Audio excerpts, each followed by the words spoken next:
Cyber నేరాలను త్వరితగతిన పరిష్కరించేందుకు పోలీస్ శాఖ ప్రత్యేక చర్యలు తీసుకుంటుందని జగిత్యాల జిల్లా ఎస్పీ సన్ప్రీత్ సింగ్ పేర్కొన్నారు.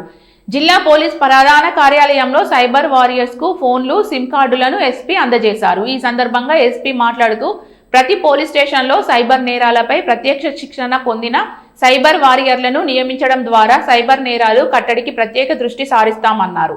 జగిత్యాల జిల్లాలో 18 పోలీస్ స్టేషన్లో 18 మంది సైబర్ వారియర్స్ ను నియమించడం జరిగిందని అన్నారు. ఈ సైబర్ నేరాల బాధితులకు సైబర్ నేరాల గురైన వెంటనే 1930 లేదా ఎన్సీఆర్పీ పోర్టల్ ద్వారా ఫిర్యాదు చేయాలన్నారు. బాధితులు ఫిర్యాదులను నమోదు చేయడం ద్వారా నిందితులను గుర్తించడం సులువు అవుతుందన్నారు. సైబర్ మోసాలకు గురైన బాధితులు ఏమాత్రం ఆందోళన చెందవద్దని వెంటనే పోలీసులకు ఫిర్యాదు చేయాలన్నారు.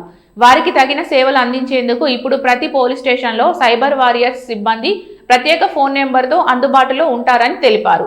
రద్దీ వల్ల టోల్ ఫ్రీ నెంబర్ 1930ను సంప్రదించడంలో కాస్త జాప్యం జరగడంతో దీన్ని నివారించేందుకు రాష్ట్ర పోలీస్ శాఖ ఈ చర్యలు తీసుకుంటుందని, ప్రజలు ఈ అవకాశాన్ని సద్వినియోగం చేసుకోవాలని ఎస్పీ సూచించారు.